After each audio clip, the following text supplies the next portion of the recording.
వరకు. కానీ ముఖ్యమైన విషయం మనం తెలుసుకోవాల్సింది ఏంటంటే, నా ఓటు నా హక్కు. ఓటు అంటే, నా ఓటు అంటే, ఈ ఓటు ఎక్కడి నుంచి వచ్చింది అసలు? ఇది ఎవరు ఇచ్చారు? దేనికోసం ఇచ్చారు తెలుసా ఎవరికన్నా? మనం ప్రజాస్వామ్యంలో ఉన్నాం. ప్రజాస్వామ్యం అంటే ఒరిజినల్ అర్థం తెలుసా? ఎంతమందికి తెలుసు? మనమే ప్రజలే ప్రభుత్వం. ఓకే, అంతవరకు ఓకే. లేదంటే ప్రజల చేత ఎన్నుకోబడినటువంటి ప్రభుత్వం. ప్రతి ఒక్కరు ప్రజాస్వామ్యం అంటే చెప్పేది ఒకటి, నేను వినేది. కొంచెం తెలిసిన వాళ్ళు ప్రజల చేత, ప్రజల కొరకు, ప్రజల యొక్క ఇది చెప్తారు. ప్రతి ఒక్కరు అబ్రహాం లింకన్ చెప్పినటువంటి డెఫినేషన్ ఏమిటి? What is democracy? Democracy is just not a government, it is a way of life. ఒక జీవిత విధానం ఇది. ఈ జీవిత విధానాన్ని కొనసాగించాలంటే మనం మన కుటుంబంలో జీవితాన్ని ఏ విధంగా అయితే కొనసాగిస్తామో, ఎవరికి ఇబ్బందులు కలగకుండా ఎట్లా ఉంటామో, అలా ఇబ్బంది కలగకుండా ఇబ్బంది కలిగించని వాళ్ళను మనం ఎన్నుకోవాలా. ఎన్నుకోం. ఎందుకంటే మనకు అవగాహన లేదు. ఓటు అంటే ఏందో తెలియదు. ముందు ప్రజాస్వామ్యం అంటే తెలియదు, ఓటు అంటే తెలియదు. అసలు గవర్నమెంట్ ఎన్ని రకాలు ఉన్నాయి మనకు తెలుసా? తెలియదు. గవర్నమెంట్ చాలా రకాలు ఉన్నాయి. మనకు తెలిసింది మాత్రం బాగా తెలుస్తుంది. రాజరికాలు ఉన్నాయి, ఇది మాత్రం తెలుసు మనకు. రాజరికాలలో రాజు సార్వభౌముడు. సార్వభౌముడు అంటే ఏమిటి? తనకు ఎవరు ఎదురు చెప్పరు. తను ఏమి చెప్తే అది మనం వినాలి. ఆయన ఎట్లా అధికారంలోకి వస్తాడు? వారసత్వంగా వస్తాడు.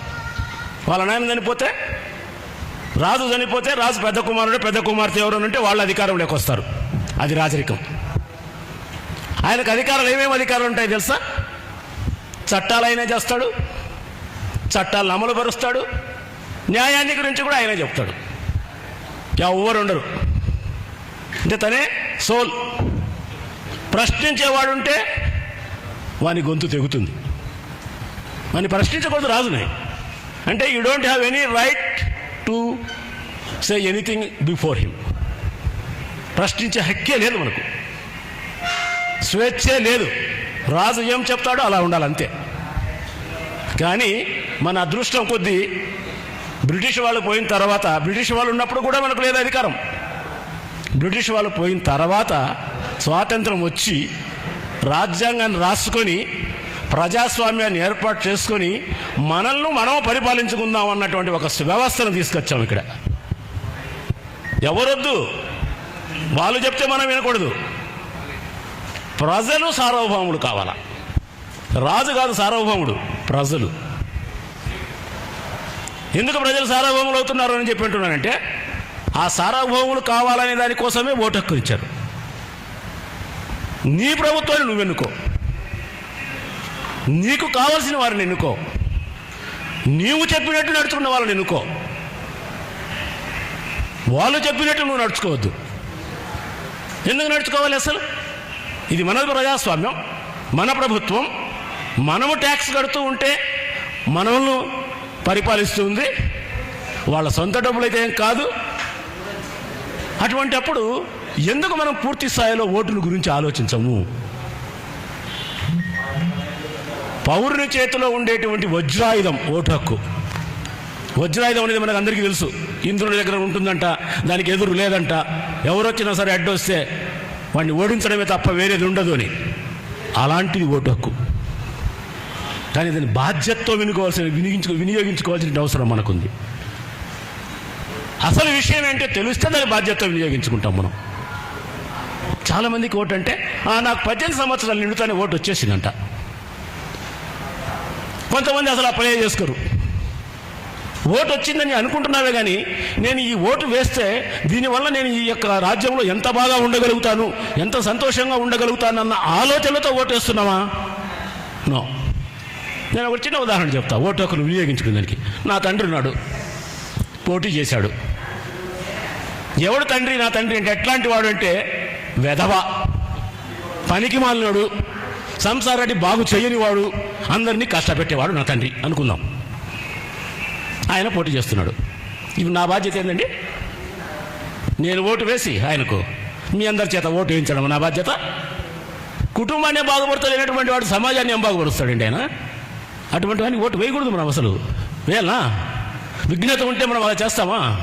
విజ్ఞత కావాలి, విజ్ఞత ఆలోచించాలి, అవేర్నెస్ తెచ్చుకోవాలి. మనం కేవలం ఏదో ఒకటి అది ఇది అని చెప్పి ఆలోచించేయడం కాదు. వజ్రాయుధం లాంటి ఆ వజ్రాన్ని ఎలాంటి సందర్భాల్లో ఉపయోగించుకోవాలో అలాంటి సందర్భంలో మనం ఉపయోగించుకుంటూ పోతున్నాం. 5 ఏళ్లకు ఒకసారి వచ్చేదాన్ని కూడా దుర్వినియోగం చేసుకుంటున్నాం, బాధ్యత రాహిత్యంగా నడుచుకుంటున్నాం. ఇప్పుడు మీరు అందరూ చెప్పారు వీళ్ళంతా, సార్ ఎన్నికల్లో పోటీ చేసేవాళ్ళు అందరూ ఉండాలే సార్. పిల్లలు నన్ను ప్రశ్నించేవాళ్ళు, ఏం చేయాలి సార్ అని అడిగినాను. నన్ను ఏం చేస్తామా, మన కర్మ. పార్టీలు నిలబెట్టేటువంటి వాళ్ళలో వ్యక్తులు అట్లాంటి వాళ్ళని ఎన్నుకుంటున్నారు. ఏదో కొంచెం చూసి కొంచెం చిన్న గుండెని ఎన్నుకోండి, మా ఏం చేస్తామని చెప్పాను నేను. పెద్ద గుండె వద్దులే, చిన్న గుండెని ఎన్నుకోండి. ఈ వద్దు చిన్న గుండె ఎన్నుకోండి, వాడు పెద్ద గుండె అవుతాడు. ఏముంది? అందువల్ల పార్టీలకు కూడా ప్రక్షాళన రావాలా.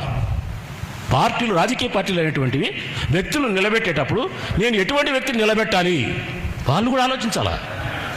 ప్రజలంటే మనమే కాదు, రాజకీయ పార్టీలు కూడా ప్రజలే కదా, వాళ్ళు కూడా ఆలోచించాలి కదా. ఏదో ఊరికి మనం అనుకునేసేసి ఇట్లా జరుగుతుంది అట్లా జరుగుతుంది, ఓటుకు డబ్బు తీసుకుంటున్నారు, కులానికి ఓటేస్తున్నారు, మతానికి ఓటేస్తున్నారు, ఇది కాదు మనకు కావాల్సింది. ప్రతి ఒక్కరు కూడా ప్రజాస్వామ్యంలో ఆలోచించాలి. అందుకే నేను వే ఆఫ్ లైఫ్ అన్నా. ప్రజాస్వామ్యం అంటే అబ్రహాం లింకన్ డెఫినేషనే కాదు, వే ఆఫ్ లైఫ్. మనకు ఉన్నటువంటి ఈ యొక్క సౌకర్యాలన్నీ ఇట్లాగే ఎప్పుడు పొందుతూ పోవాలంటే మనకు ఒక మంచి వాతావరణం కావాలి. ఎటువంటి వాతావరణం కావాలి అంటే the eager maintenance of that atmosphere in which men have the opportunity to be their best selfs అంటాం. నా యొక్క సౌకర్యం కోసం, నా యొక్క సుఖవంతం కోసం ఎటువంటి వాతావరణం కావాలనో అటువంటి వాతావరణాన్ని ఏర్పరచుకునే దానికి మనమే పాల్గొనాలా, మనమే ముందుకు రావాలా. సాధ్యమా సార్? సాధ్యమే. అయితే చదువు అనేది ప్రజాస్వామ్యానికి పట్టుకోమ. ఆ చదువు 5వ తరగతి, 7వ తరగతి, 10వ తరగతి సరిపోదు. ఈ రోజుల్లో మినిమం డిగ్రీ లెవెల్ వరకు చదవాలి. ఏమిటి యొక్క సార్వభౌమాధికారం అంటే తెలియాలి. ఈ సార్వభౌమాధికారాన్ని ఉపయోగించుకుంటే ఒక వ్యక్తి సరిగా పని చేయలేదు అంటే వాడు తీసేసేటువంటి అధికారం మనకు రావాలి. నెక్స్ట్ టైంకి 5 ఏళ్ళకి ఒకసారి అనుకుంటున్నాం కాబట్టి నెక్స్ట్ టైం తీసేసినటువంటి ఆలోచన కూడా మనకు ఉండాలి. అలాంటప్పుడు ఓటు సద్వినియోగం దొరుకుతుంది. సరే, ఓటు నా హక్కు అనే దాన్ని పూర్తిగా మర్చిపోయేసి సమాజంలో రకరకాలుగా నడుచుకుంటున్నారు సార్ అంటే దానికి కారణం ఒకటే, విలువలు లేవు. ప్రపంచంలో నాశనం అయిపోయినాయి విలువలు. ఎంతటి దుర్వ్యవస్థలో మనుషులు కొట్టుమిట్టాడుతున్నారంటే నిజంగా చెప్పాలంటే అది ఏంటో మరి. ఏమీ వద్దు సార్, నాకు డబ్బు ఉంటే చాలు. డబ్బే, ఇంకా వేరేది ప్రధానమే కాదు. ఎంత కావాలరా డబ్బు నీకంటే? ఎంతైనా. ఇంత అని కాదు, ఎంతైనా. ఎంతైనా నా వరకు కావాలి కదా సార్, నా పిల్లలకు కావాలి కదా సార్, నా భార్యకు కావాలి కదా సార్. లేదు సార్, నా భార్య తర్వాత నా పిల్లలకు ఉంటారు కదా సార్, వాళ్ళకి కావాలి కదా సార్, వాళ్ళ పిల్లలకు కావాలి కదా సార్, వాళ్ళ పిల్లలు కూడా కావాలి కదా సార్, ముని మన వాళ్ళకి కూడా కావాలి కదా సార్. అంత ఇప్పుడే నేను సంపాదించాలా? What is that? ఏం చేస్తావు డబ్బుని? ఆ డబ్బుని ఏం చేస్తావో చెప్పండి. బీరువా తీస్తే కింద పడడానికి అది 10 మందికి ఉపయోగపడాలి కదా. ఎవరైతే నిజంగా కన్నీళ్లు కారుస్తున్నారో ఆ కన్నీళ్లు కాచే వారి యొక్క కంటి నుండి వచ్చేటువంటి కన్నీళ్ళలో కనీసం ఒక కన్నీటి బొట్టు నేను ఆపుదాం అనే మానవత్వాన్ని పెంచుకోవాలి కదా మనం. మానవత్వం లేకుండా డబ్బు సంపాదన కోసం మాత్రమే పనిచేస్తున్నాం. ఈ రోజుల్లో విలువలు పోయాయి. విలువలు కలిగినటువంటి వారిని ఎన్నుకోవాలంటే ఆలోచన చేస్తున్నాం. ఎందుకంటే విలువలు కలిగిన వాడిని ఎన్నుకుంటే ఏం చేస్తాడు? ఒకడు ఏం చేయలేడు కదా. ఇది పార్టీలు నిలబెట్టేట్టు వాడినే ఎన్నుకోవాలన్నా మనము.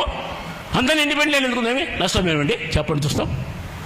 పార్టీల వాళ్ళని ఎన్నుకోము. వాళ్ళు పనికి వాళ్ళని పెట్టినారు అని ప్రశ్నించినారని చెప్పిన పిల్లలు నేను. వాళ్ళని ఎన్నుకోండి, అందరినీ ఇండిపెండెంట్ ఎన్నుకుందామేమి. ప్రభుత్వం రాదా? వస్తుంది, కానీ ఎన్నుకో.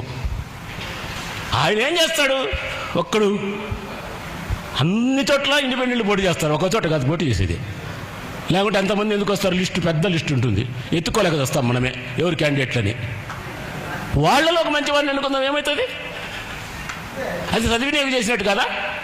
ఒకవేళ పార్టీ నిలబెట్టినటువంటి వాళ్ళు మంచి వాళ్ళు కాకపోతే ఇండిపెండెంట్ ఎన్నుకోవడంలో తప్పేంటి? ఎన్నుకోవచ్చు. అంతటి బాధ్యతగా ఆలోచించేలా ఓటు అంటే. తండ్రి నిలబడినా మన ఓటు తండ్రి పనికి మాని వాళ్ళు అయినప్పుడు మన ఓటు అతనికి వేయకూడదు, వేరే వాళ్ళకి వేయాల్సిందే తప్పనిసరిగా. అంత బాధ్యత నడుచుకోవాలి ప్రజాస్వామ్యంలో. లేకపోతే తిరిగి మనం ఏ కాలానికి వెళ్ళిపోతాం? రాజరిక కాలానికి వెళ్ళిపోతాం.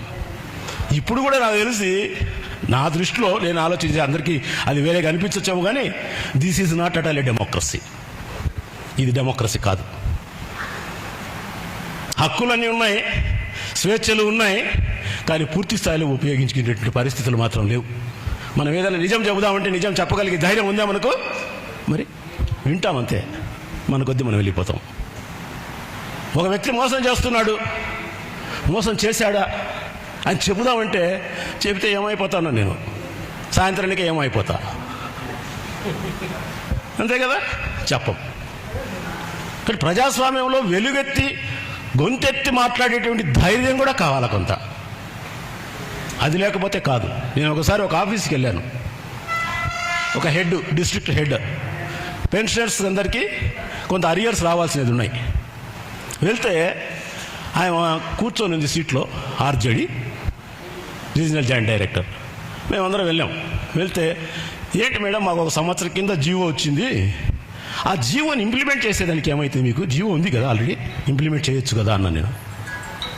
మీరేందండి అట్లా మాట్లాడతారు, నేను మీతో మాట్లాడను అని నాతో.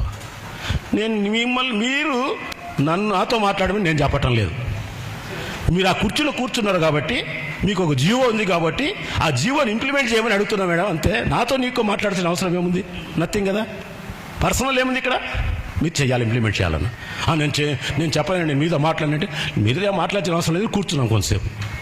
కూర్చున్న తర్వాత కాఫీ తెప్పించింది. నేను తాగలే కాఫీ, అవసరం లేదు నీ కాఫీ, నాకెందుకు.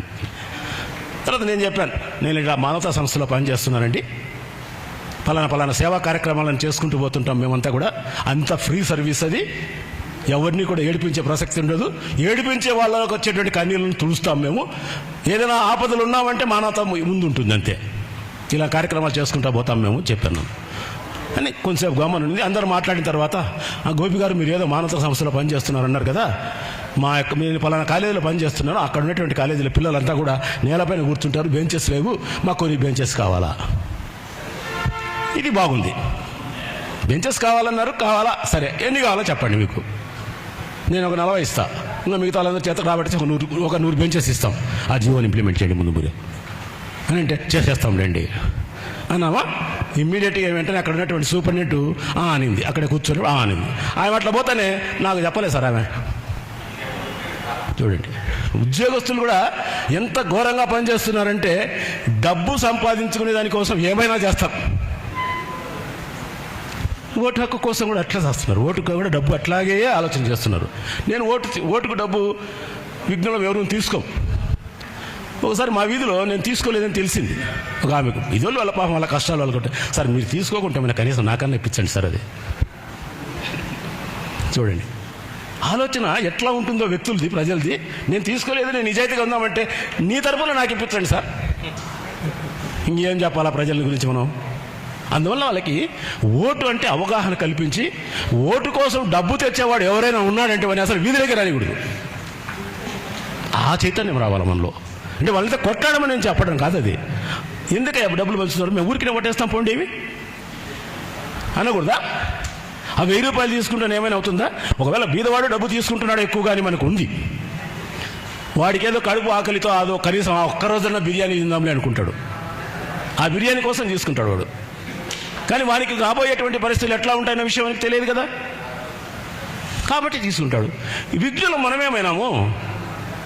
ఇప్పుడు సార్ చెప్పాడు, ఎవరు ఎక్కువ మంది తీసుకోవడం లేదు అని చెప్పని. ఈ తీసుకొని వాళ్ళంతా కలిసి ఎవరైతే తీసుకోమని చెప్పి బలవంతం చేశారో వానికి ఓటు వేయకుండా ఇవన్నీ వానికి ఓటు వేస్తే ఏమవుతుందండి? రానిలే, వచ్చిన కాడికి ఓట్లు వేస్తే ఓడిపోతే ఓడిపోయిలేండి, తప్పేం లేదు. వేస్తే ఏమవుతుంది? వెయ్యం. భయం కాదు, వెయ్యం అంతే. భయం ఏం లేదు ఇక్కడ. మన ఓటు ఎవరికి తెలుస్తుంది మనం వేసేది? మనం వెయ్యం అంతే. ఎందుకంటే వేసినందు వల్ల ఏం ఉపయోగం ఉంది రేబ్బా. ఇది ఒక పెద్ద నిరాశ. తప్పనిసరిగా ఇలాంటివి జరిగితే, మరి డబ్బులు ఇస్తున్నా కూడా వాళ్ళు ప్రైవేట్ వాళ్ళకు వేస్తున్నారు, ఇండిపెండెంట్కి వేస్తున్నారు అనేటువంటి భావం, మెసేజ్ పోతే నెక్స్ట్ డబ్బు ఇవ్వడానికి వాళ్ళే రారు. ఇచ్చినా కూడా ఉపయోగం లేదా, ఎవరు తినిపోతున్నారని అర్థం వాళ్ళు కూడా అర్థమవుతుంది డబ్బు ఎవరు తిన్నారు అన్నటువంటి విషయం. కాబట్టి డబ్బు సంపాదనలో విలువలని పోగొట్టుకొని డబ్బు సంపాదనలో పూర్తిగా పడిపోయినారు. కాబట్టి మనుషులు బాధ్యతలను విస్మరించి తాము ఏమి చేయాలనో ఏమి చేయకూడదో అన్నీ చేసేస్తున్నారు. ఇప్పుడన్నా డబ్బు సంపాదించడం అంటే ఎక్కడికి ఏం చెప్పి అన్నా నేను మీకు చిన్న విషయం చెప్తాను చూడండి. ఎన్ని జబ్బులు వచ్చినా మనం పోగొట్టుకొచ్చాము, కానీ మందులు వేసేసుకొని ఈ స్వార్థం అనేది ఉందే ఇది పోదు. నువ్వు ఎన్ని మందులు తినే స్వార్థం అనేది పోదు. మనలో మనం ప్రక్షాళన చేసుకోవాలి. ప్రక్షాళన చేసేసుకొని దాన్ని పోగొట్టుకొని ఇతరులకు కూడా మనం ఆదర్శంగా ఉండే విధంగా తయారైతే అప్పుడు ప్రజాస్వామ్యం యొక్క నిజమైన ఓటు హక్కు విలువ ఏదో మనకు తెలుస్తుంది. దాన్ని మనం ఎవరికి వెళ్ళాలో వాళ్ళకి వేయగలుగుతాం. మనకు ఉన్నటువంటి స్వేచ్ఛ స్వాతంత్రాలను కాపాడుకున్నటువంటి వాళ్ళం అవుతాం. లెక్చరింగ్స్ మాత్రమే బాగుంటాయి సార్ ఈ మాటలన్నీ. నిజంగా రండి, యాక్చువల్గా అది ఉంటుంది మైండ్ అందరికీ మనకు ఆలోచన చేసేటప్పుడు. ఎన్ని చెప్తానే వింటాంటాం, కానీ ఆడికి వస్తే తెలుస్తుంది మీ కథ, సమాజం లేకపోతే తెలుస్తుంది సార్ మీ కథ అనేటోళ్ళు కూడా చాలామంది ఉంటారు ఆలోచనలలో. అది నిజమే కాదనం, కానీ నీవు లోపల వేసేటువంటి ఓటుల గురించి ఎవడు చూస్తున్నాడు? మనలో మనం ఉంటాం, మనం చేసే పని మనం చేస్తాం. చాలా చోట్ల జరుగుతున్నాయి కదా. ఇప్పుడు నేను ఒక ఉదాహరణ చెప్తాను. మానవతా సంస్థకు సంబంధించి అటు వెస్ట్ గోదావరి సైడ్ ఒకసారి ఒక మానవతా సంస్థలో పనిచేసిన అభ్యర్థి ఒక్క పైసా కూడా ఇవ్వకుండా కౌన్సిలర్గా గెలిచినాడు. ఎట్లా గెలిచినాడు? ఏవో పైసా కూడా పంచాను, నేను అంతే మానవతా సంస్థలో పనిచేస్తున్నా, విలువలతో పనిచేస్తా, విలువలతోనే ఉంటా అని అందరినీ ప్రచారం చేసినాడు, గెలిచినాడు. ఓడిపోలేదే మరి. అంటే మనము దాదాపుగా ముందుకు రాము. ఆలోచన విధానాలు ఉంటాయి, మనమంతా విఘ్నులమే, కానీ చేయవలసిన మంచిని ఆచరణలోకి తీసుకురాం.